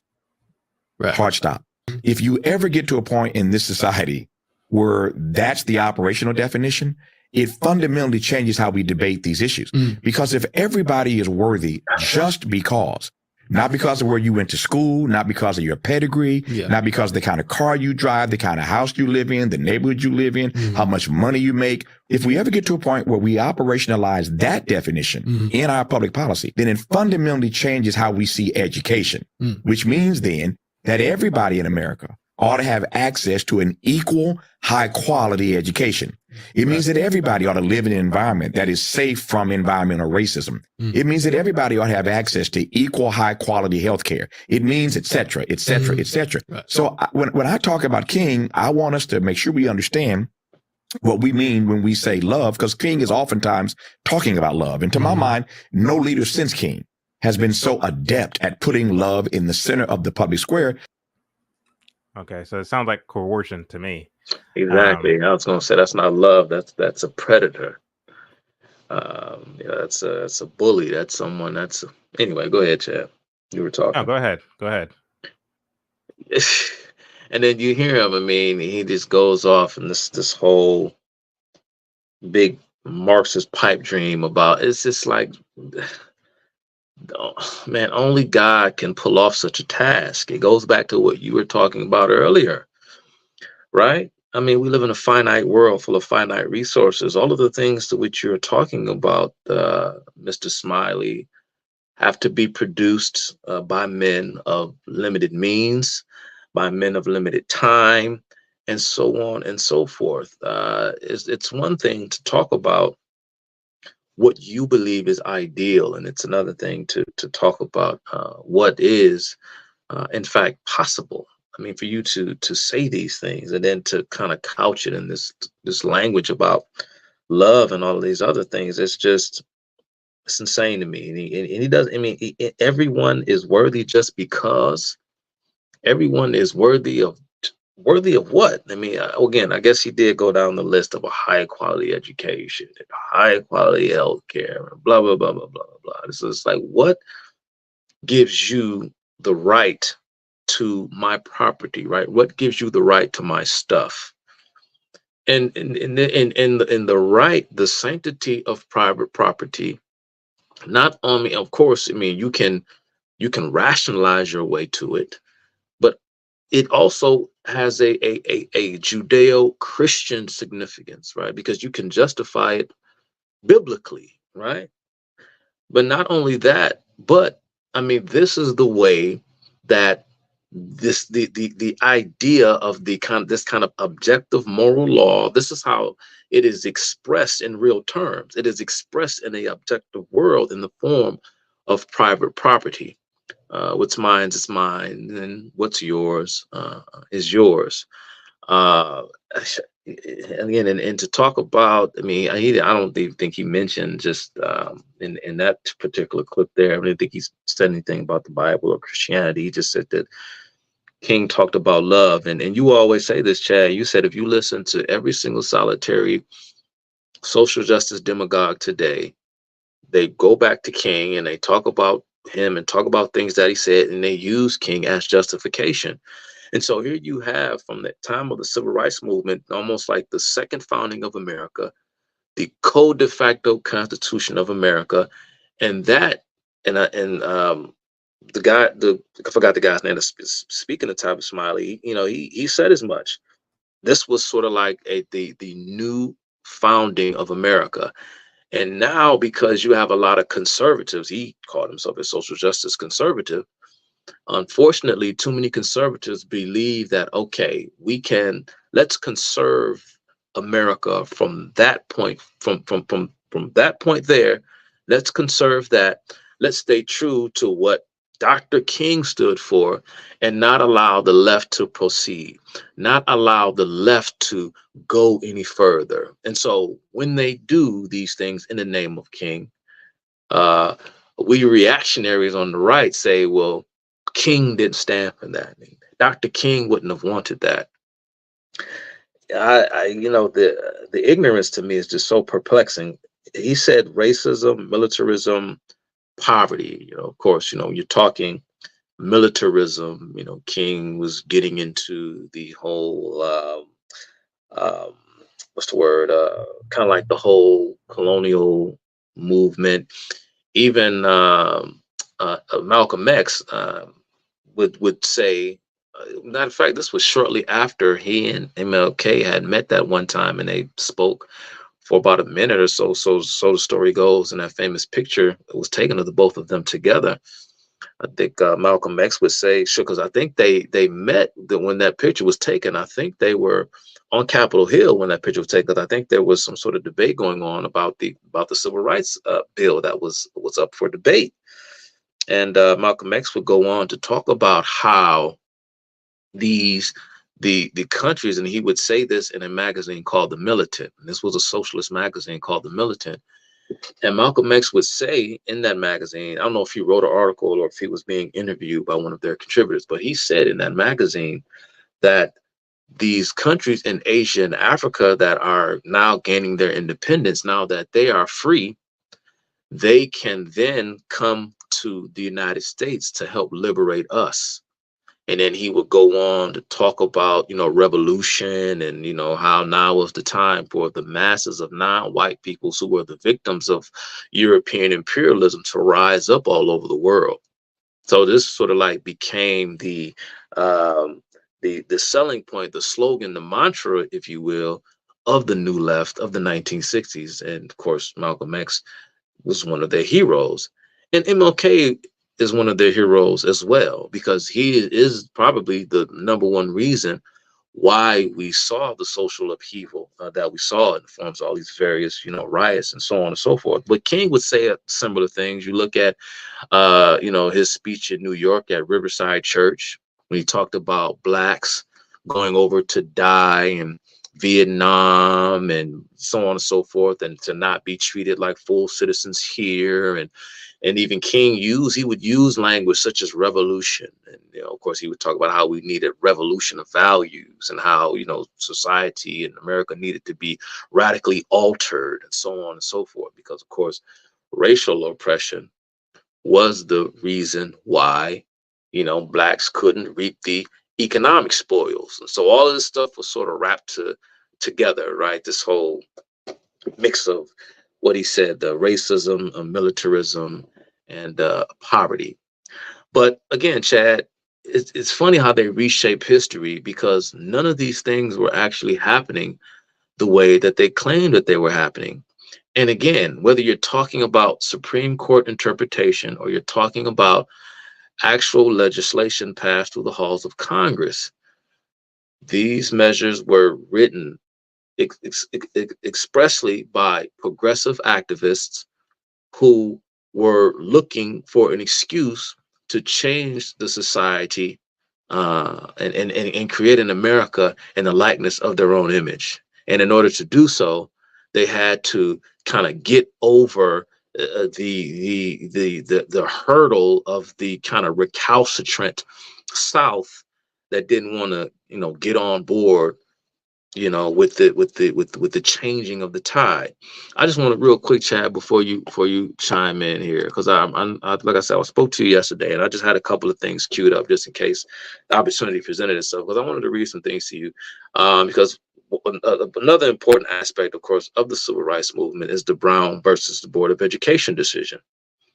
And just think, this was a unanimous decision. All 9 justices voted. Of course, Plessy versus Ferguson was bad constitutional interpretation, and so was Brown v. Board of Education. If someone wants to associate with another person, you do not have the constitutional authority to prevent them, nor do you have the constitutional authority to force someone to associate with someone that they do not want to associate with.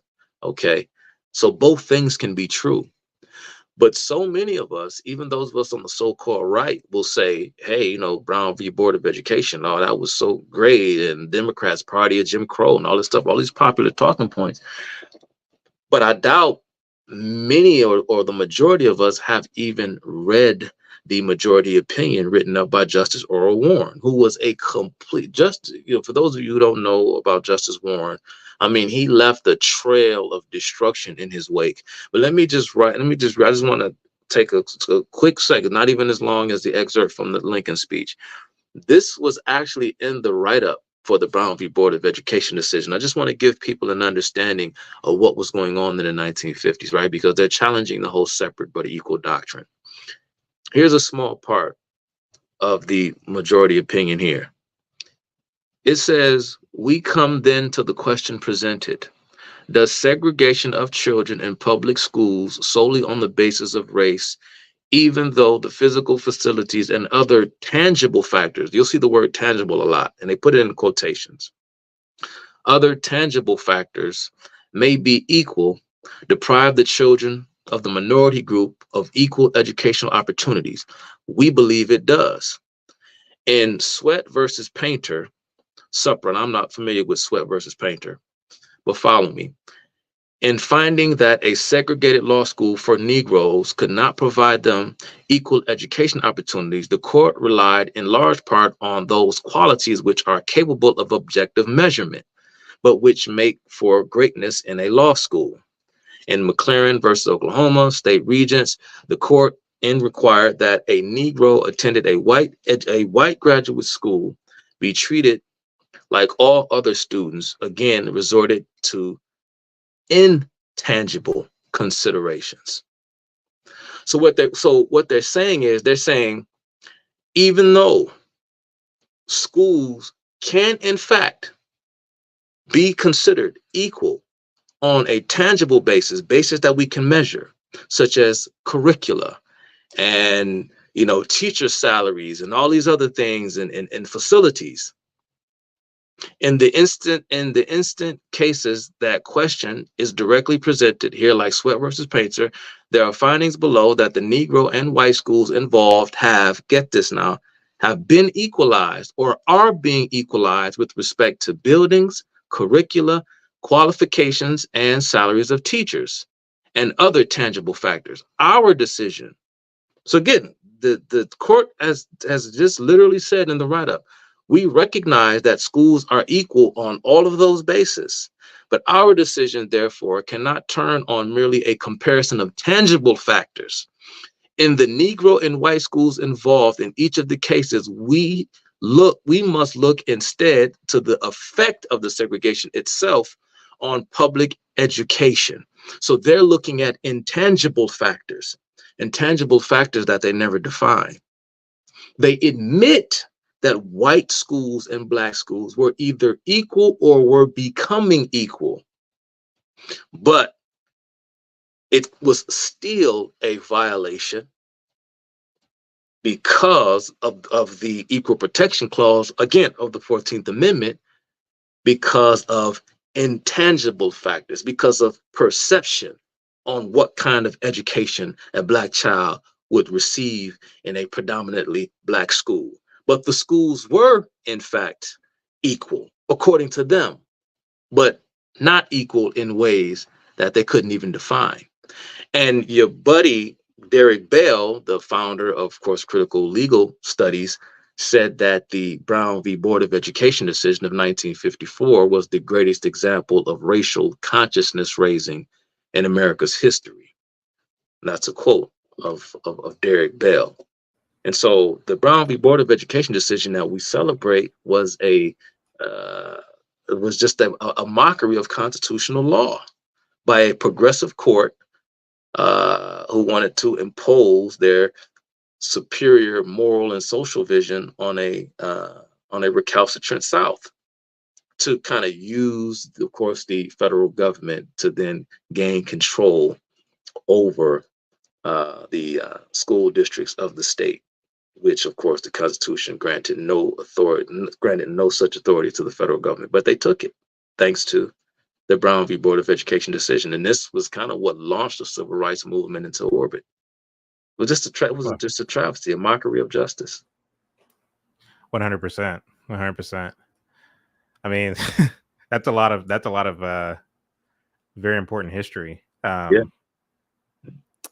I would add to that, but there's no need to. I think you pretty much settled that. I mean, there is one more clip I wanted to talk about on the subject, and then we can basically wrap up our statements and call it a night.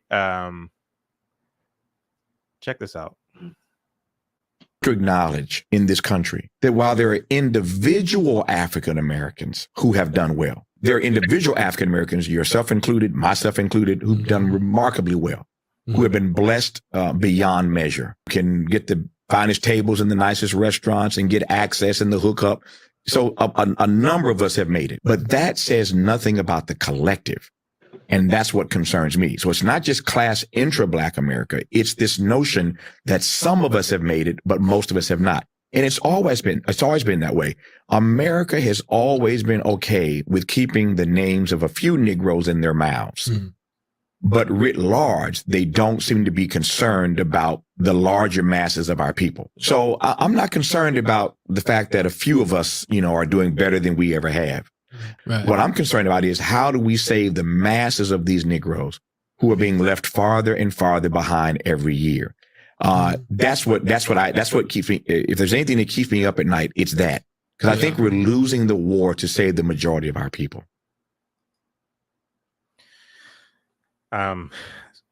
So he says America has always been okay with keeping the names of only a few Negroes in its mouth, but it's never been concerned about uplifting all Black Americans. Whoever said that it was America's job to uplift any American?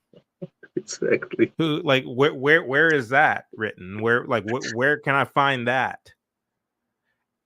Most people are ignorant when it comes to what is the role of the government in relation to the lives of the average American citizen. It's certainly not to uplift you. Where do they do that at? The role of the government is to basically, I mean, it's actually very minimum, right? I mean, the fact is the larger the government grows, the less freedom you actually have. And it's so weird and ironic to me that when you have, like, anytime you have a social justice movement that spreads like wildfire, artificially, of course, because it's the mainstream media and the journalists and the propaganda mill that's pushing and popularizing these movements to make them look much larger than what they actually are. That's I mean, and the fact is, so that's how they happen. That's how they spread. You have the media on the one hand, but then too, you have the activists on the other hand, who are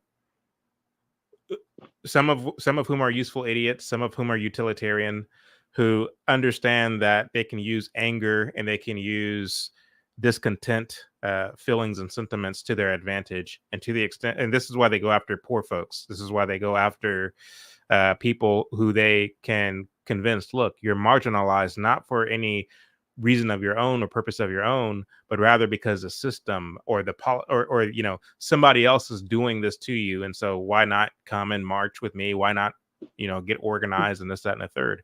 Right. And so social justice movements, they spread by first and foremost organizing certain elements of people, so as to show strength in numbers, so as to show popularity. This is how these things happen. They don't happen in a vacuum. They don't happen out of nowhere or randomly. But that's a different story for a different day. So when it comes to the fact that you have social justice movements, off the back of literally every social justice movement that has ever existed in this country has come mass legislative overhaul that has empowered the federal government at the expense of the American individual. And so I think it's kind of a master play because, you know, those who agree with and are supportive of the sentiments of social justice movements genuinely believe that the passage of legislation helps bring about liberation, helps bring about freedom, helps bring about utopia, and makes some, you know, moves America in a more progressive direction. This is what they genuinely believe, and they are wholly ignorant to the fact that no, quite the opposite is happening. You're becoming more enslaved. You're becoming more of a serf. You're becoming more, I mean, you're losing freedom. You're not gaining freedom the more the government grows, the more the government expands. And so when I listen to Tavis Smiley sitting up there talking about, you know, my concern is how can we make America as free as possible for the masses of Negroes? That's what causes me to sleep, you know, lose sleep at night, is wondering how I can, you know, give liberation to the masses of my so-called people. But you don't have anything better to do. Like, you don't have any kids or grandkids to raise or a wife to love. Like, you're worried about the masses of Negroes, most of whom are already well off, most of whom are already doing quite well for themselves. Right.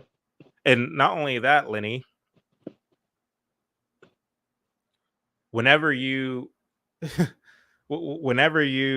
show all of this kind of support and this kind of, you know, whenever you make it your duty to try to pass as much legislation as possible to give provisions to the elements of Black folks who aren't willing to do it for themselves, you're not helping them, you're actually hurting them.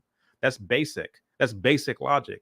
That's basic mathematics. Like, why, Chuck, do you believe that these folks, like, why do you think that these folks don't get that the more you try to help, the more you're actually hurting? You're not incentivizing the character and the work ethic that one must have, not only to obtain initially, but to sustain long term. Whenever you enact the government to be the kind of big brother and provider for poor people, that de-incentivizes the work ethic that it takes to have lasting sustainability. Like, how do they not get that? Like, what is it that you I mean, it's just interesting to me, and it is actually quite weird and eerie to see grown men with grays in their beard talking in this way. Like, I can understand a young and naive, impressionable college student or high school student, but for someone to be in their 60s still talking this way, it seems like to me, like I said the thing about the old fool months ago. This is what I think of, like old and foolish. I'll give you the last word. I don't know, Chad. I don't mean to sound too Darwinistic, or like an evolutionist of some kind, but I don't know, man. Human beings, we're very peculiar. There's this comfortability, if you will, in being taken care of, as opposed to being, fully autonomous and free.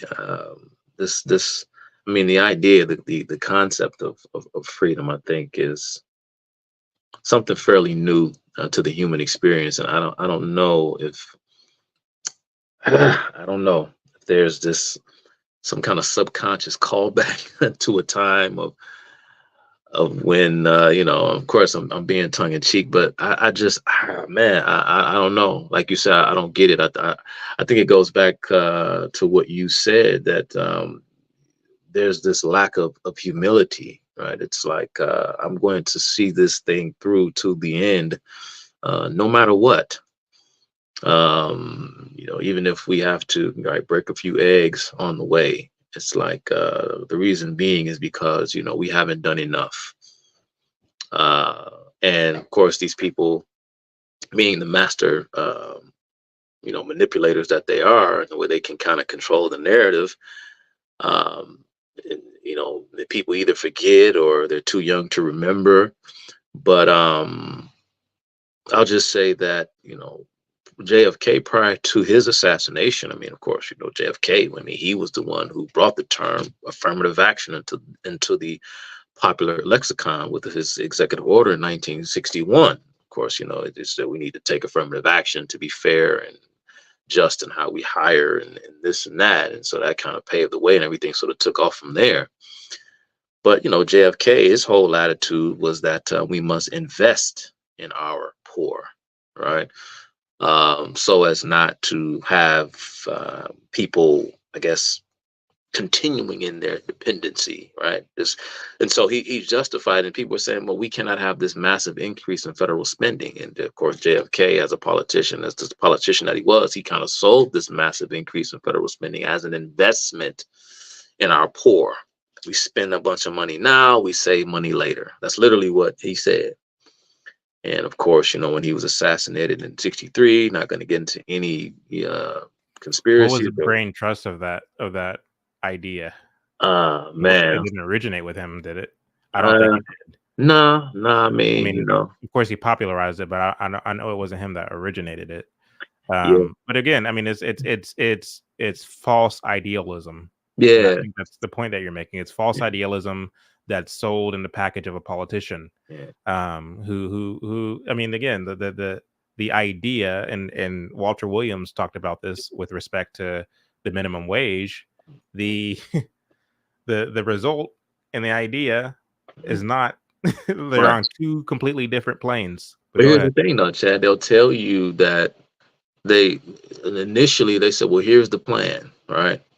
And then when things don't work out, you see this massive increase in violence and family dissolution, and wealth growth begins to stagnate. You have more people living in absolute poverty in the early 90s than you did in the early 60s, and on and on and on. And as opposed to people getting off of the dole, you saw more and more people getting on the welfare doles, especially once the government began to lower kind of restrictions in order to let more and more people in. And so things didn't work out quite the way they planned it. But then they turn on a dime, or they shift the goalposts and move it. And then what do they say, Chad? They say, well, we had to, because can you imagine if we didn't act, things would have been even worse. And so that becomes the popular mentality, that they didn't have any other choice. This had to happen. Because had it not been for JFK, and again later LBJ, who exploited JFK's assassination right? In order to hurry up and rush this legislation through. Even Lyndon B. Johnson said it himself. He says that JFK gave up his life, sacrificed his life, and this was his mission. This was his goal. This is what he believed in. Remember, the slogan of the anti-poverty campaign was to give a hand, not a handout.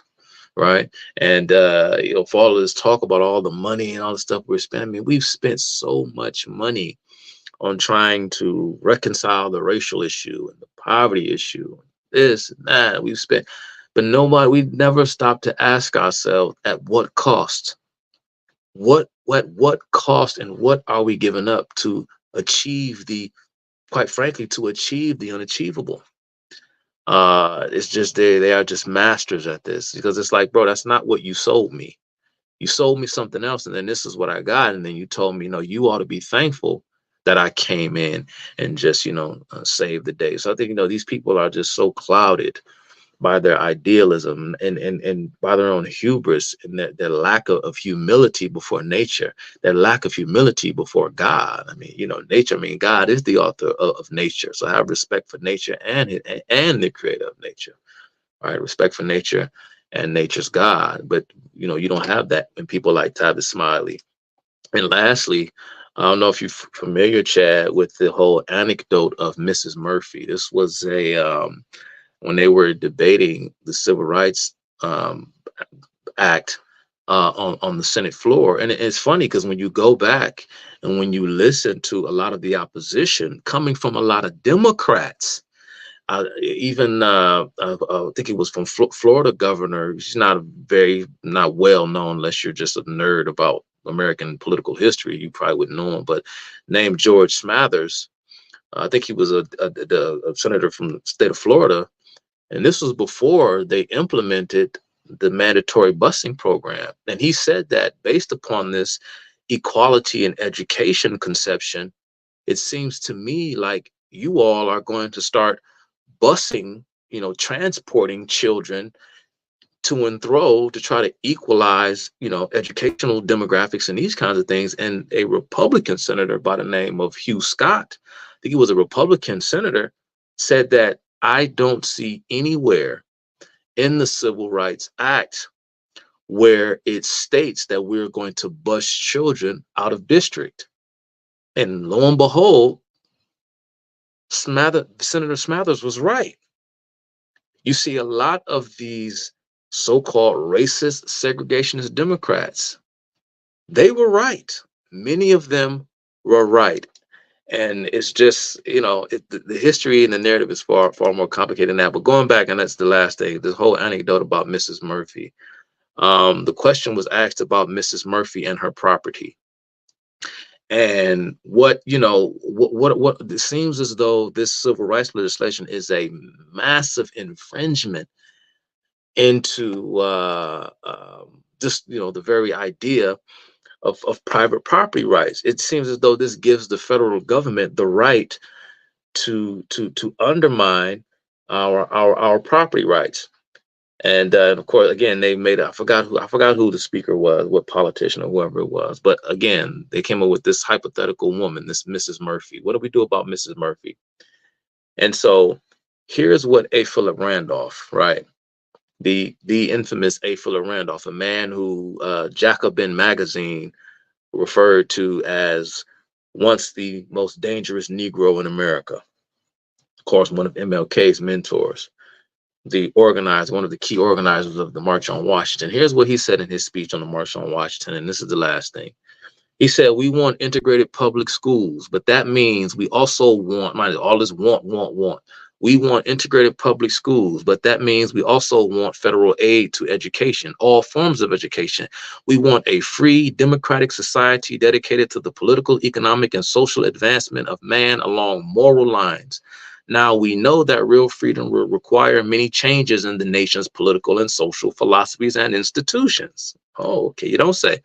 For one thing, we must destroy the notion that Mrs. Murphy's property rights include the right to humiliate me because of the color of my skin.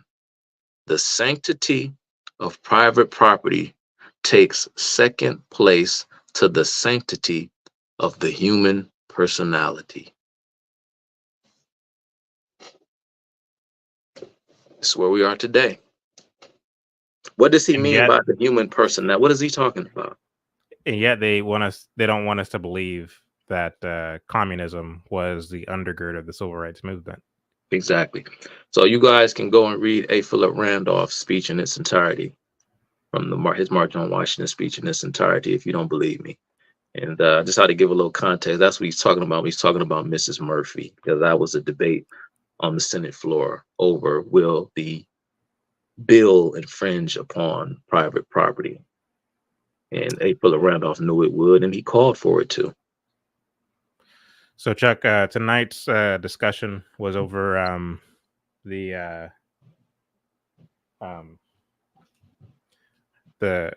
I guess my theory over the Black imposter, namely the fact that most Blacks who are well-to-do demonstrate that they are not actually well-to-do by way of their vote.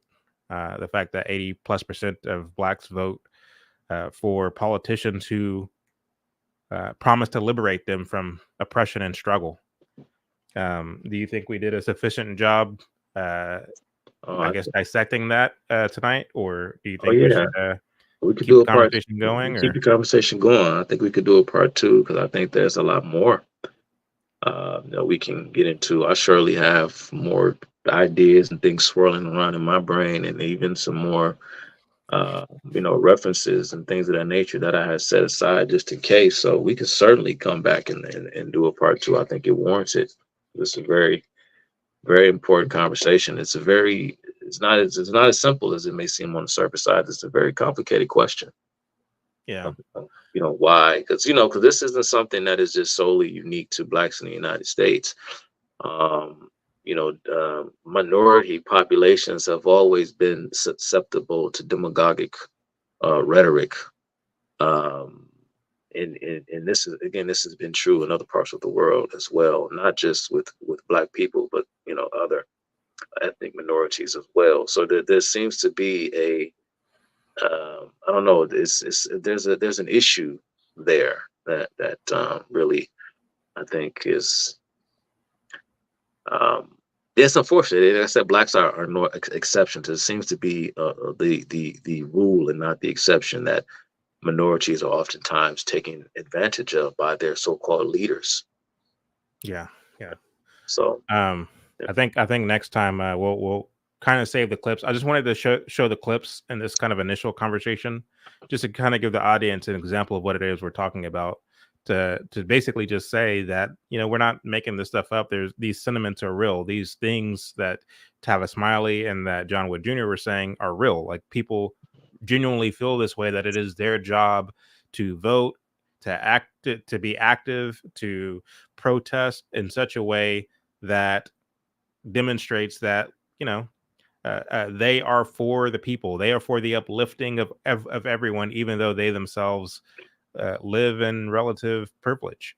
So how did we get here? How did we get to this place where, regardless of the fact that, and we didn't even touch on tonight, and we'll touch on this next time. We didn't even touch on the fact that when it comes to the data and statistics in terms of how Blacks are doing, what percentage of Blacks are in poverty, what percentage of Blacks are in incarcerated, such and so forth. Even though those numbers are significantly low, the poverty rates, the jobless rates, and such and so forth, compared to other ethnicities, Blacks aren't doing so hot. So even though the majority of us are well off, compared to other ethnicities, we're doing worse. So there's another component to the conversation that we didn't even touch on. Right.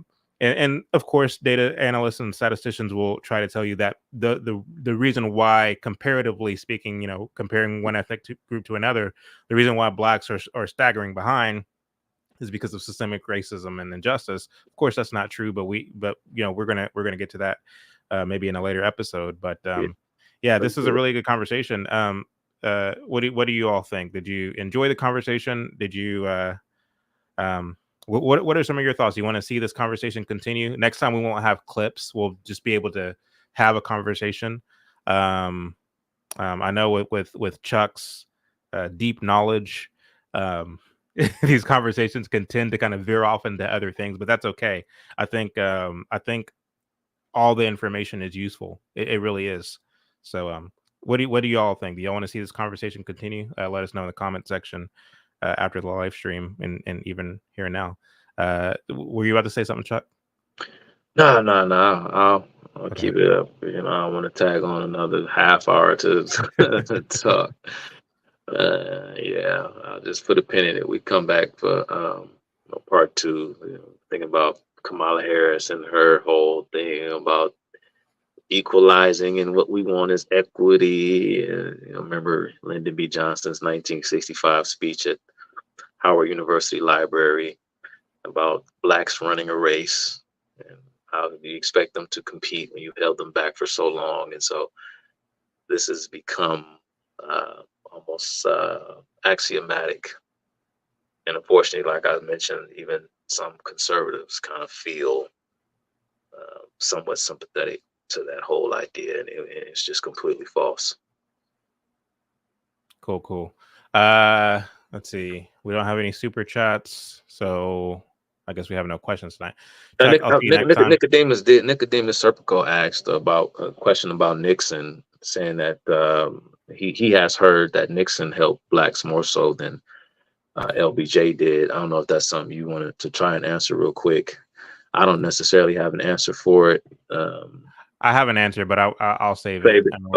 We're already past 2 hours. We'll put a pin in it. We got you next time, Nicodemus.